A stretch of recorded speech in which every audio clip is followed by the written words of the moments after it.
Welcome to our show, Feel Good Food. Where we make snacks, treats, and meals. That taste good, but also make you feel good. I'm Max. I'm Lydia. And today we are making Boursin stuffed shells with vodka sauce. It's gonna be so good, so decadent. I always thought that vodka sauce was kind of this like fancy, elegant pasta sauce, and you thought it was kind of like the lesser pasta sauce. Yeah, I definitely thought of it as like diluted, but you know, it's got its element. I think it's come into fame a little bit. It's so good with this recipe because obviously vodka sauce is very sweet, and that contrasted with like the saltiness of the ricotta, the Boursin, the Parmesan that goes into these beautiful large shells of pasta. It's like such a nice balance of salty sweet, the perfect cozy dish.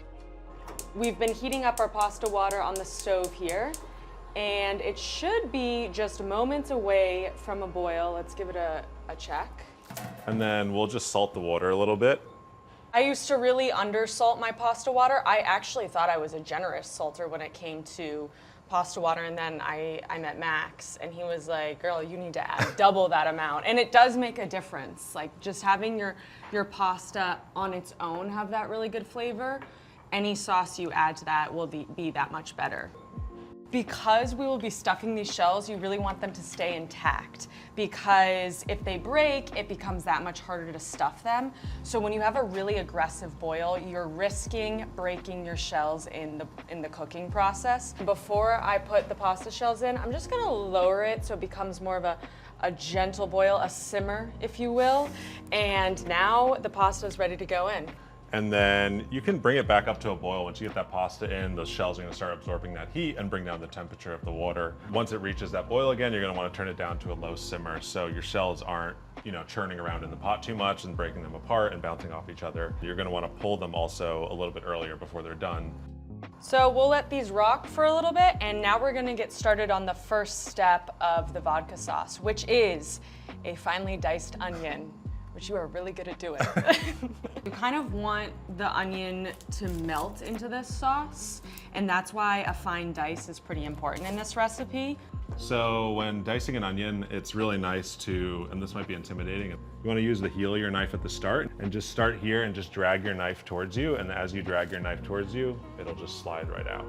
He's gonna cut it horizontally, and then he's gonna go in with vertical cuts. Yeah, so now you can just rotate your onion towards you, and you're just gonna chop downwards, and then we'll go through it the other way as well. So the pasta timer went off. We're gonna save some of this pasta water because we will be using it for the vodka sauce to temper the cream and just to loosen the vodka sauce if it starts to get thick. Pasta water is great because there's some starch in there and there's some saltiness, so it really helps bind your sauce and emulsify it really well, along with cream and other things like that. But really important to always save maybe a cup to 2 cups of pasta water. So we're gonna transfer the pasta shells to this sheet tray where they will cool faster because there's more heat that is able to escape when they're flat like that.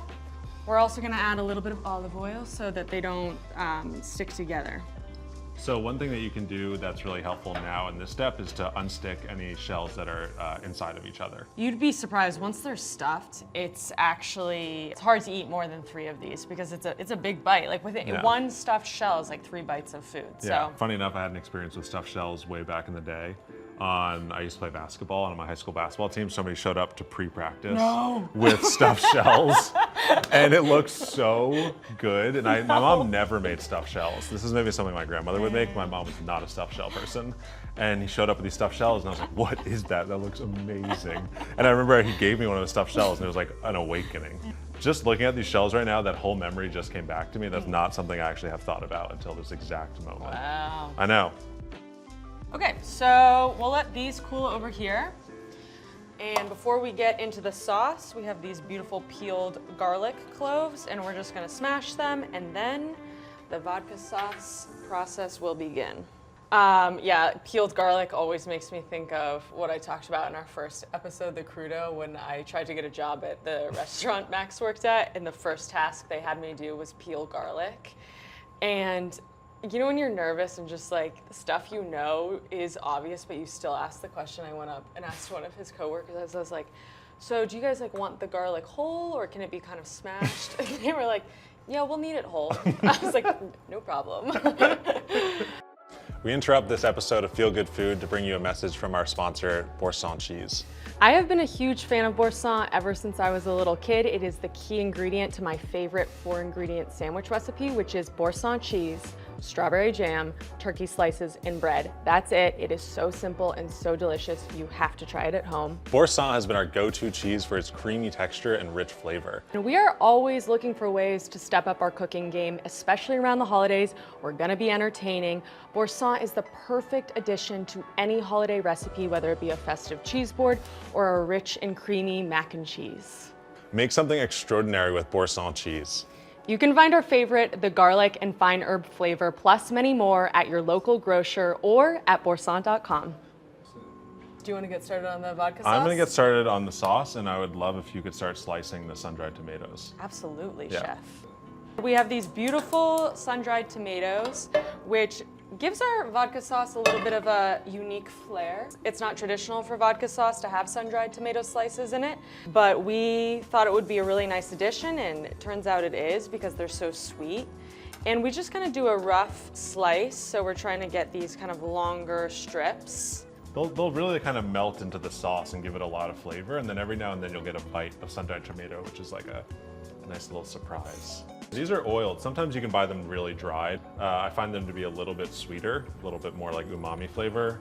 And the ones that are dried are more like candied, almost like a dried apricot or something. Starting to caramelize those onions in the pan, and we'll add the garlic as well. We really want the garlic and the onions to get some color before we add the other ingredients. Now that this is starting to cook a little bit and the garlic and onions are really getting aromatic, you're getting some of that crispiness on those onions. We're just gonna salt them a bit. So I'd say wait about 5 minutes to salt, because if you salt them too early, it'll really start to like wilt and break down your garlic and onions kind of unnaturally, rather than the heat breaking it down first. Are we ready for the tomato paste, the chili flakes, and the sun-dried tomatoes? We are, let's get them in there. We're really gonna let that tomato paste cook down, and you will see that the color of it will darken. But yeah, it's gonna get really rich and deep in color. And that's kind of what you're looking for, similar to caramelizing onions or anything really. You want to caramelize this tomato sauce so it really brings out that sweetness and gets it, it brings out the sugar and deepens in flavor. And these tomatoes are starting to caramelize on the bottom of the pan. You know, over here it's definitely a little darker, but it's not necessarily burnt. If you end up with a spot like this that's maybe a little darker, you can always scrape it away or add a splash of water to kind of lift that off and deglaze a little bit.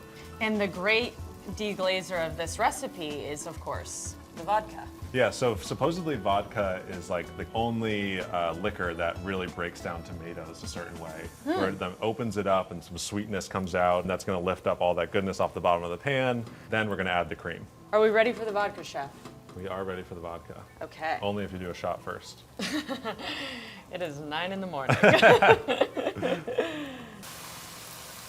Nice. Beautiful pour. Whoa!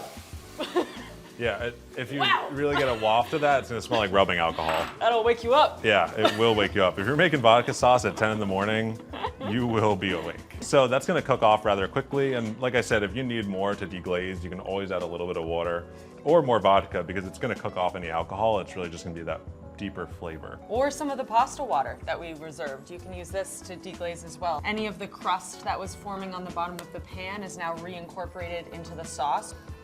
All right, so we have our cream here, and I'm going to dilute this cream with a little bit of warmed water from the pasta. It's nice to bring this cold cream up to room temperature, or a little bit above, so when you pour it into this hot pan, it doesn't scald or break or cause any issues with your sauce. And it's good to always pour in the cream little by little, because if I were to pour this whole thing in there, it could, you know, turn it into an over milky or creamy sauce.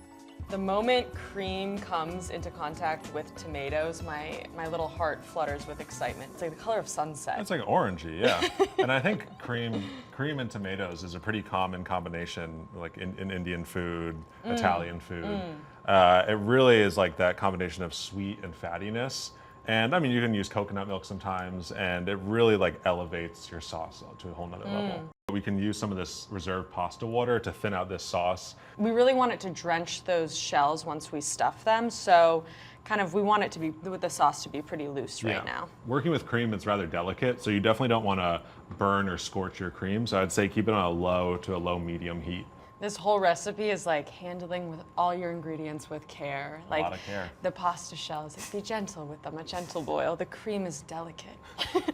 Be gentle with the cream. In a way, I feel like this recipe is kind of a self-care recipe. Like if you just need something warm and nourishing and delicious, I mean, this is what I would make for myself. Okay, so I think we can take this off the heat. We probably want to taste it to figure out if we need to add more seasoning. Very nice. Yeah, it is a little salty, but in a good way. Yeah. So we'll turn the heat off on this, and we're just gonna let this sit here for a sec while we get that stuffing worked out. Now for the cheese mixing. We have a beautiful ricotta, half a cup of parm grated, and then, most importantly, the cheese that will elevate this dish to the next level, Boursin. It brings a lot of like herbs and flavor, and also another layer of garlic, and like it's just really creamy. This 3 cheese mixture just goes so well with the sweetness of the vodka sauce. The fine herbs of the Boursin, I think, give this mixture that character that really makes this recipe so, so delicious. Yeah. This is an important moment because we're about to start our little assembly line of cheese to shell to putting in the dish that we'll be cooking it in. Just look at how much cheese you have and how many shells you have. You don't want to overstuff the shells. You don't want to get over eager and then find yourself halfway through without any cheese left. Also, from a eating experience perspective, it's not pleasant to have an overstuffed shell. It's just kind of like regular spoons are perfect for the stuffing. It's not really a precise science. You'll see you can use the pasta to kind of be your grip to get that cheese in. You know, it's about 2/3 full, half full, and it really will hold its shape well, and then you just kind of tuck it together. So we finished stuffing these shells. We're just gonna add a little bit of water so the sauce doesn't tighten up too much in the cooking process, and that we prevent any sticking of the shells to the bottom of this baking pan. Yeah, because the sauce and the shells will continue cooking in the oven. We don't want it to turn into a paste in the oven. Yeah. All right, we are ready to put the vodka sauce onto the stuffed shells. This is definitely one of the best parts of the recipe. Yeah, and it's fine if it's a little rustic. You know, you can have clumps around the cheese. It doesn't need to be perfectly spread. You know, my favorite word with cooking is rustic. Because anytime anything is just like a little sloppy, you're like, it's rustic. So we're ready to go in the oven. We'll go in the oven at 400 degrees for about 7 to 10 minutes, depending on how baked you want your pasta. Okay, we are ready to pull the pasta shells out. Oh yeah, we have a nice sizzle happening. It's caramelized even more, the vodka sauce. It's beautiful. So the final step of this recipe is just garnishing with some basil and more cheese. Yeah, this is beautiful. I love, just like anytime you can add a pop of green with a garnish, it's always pretty much a good idea. All right, so we're ready to plate. And I'd say a good portion is maybe 3 shells to start on a plate. I might have to do 4 or 5 right now because it is smelling so good. Cheers. So we're about to try this, the Boursin stuffed shells with vodka sauce. Wow. Oh, I love the little, like the subtle spice of the vodka sauce. So good. Yeah, the shells also have a nice little bite to them still. They're like a little al dente, so they're not super soft. I could have like 3 more shells. Thanks for joining us on this episode of Feel Good Food. We hope you try this. You can find this recipe on Food52, and we'll see you next time.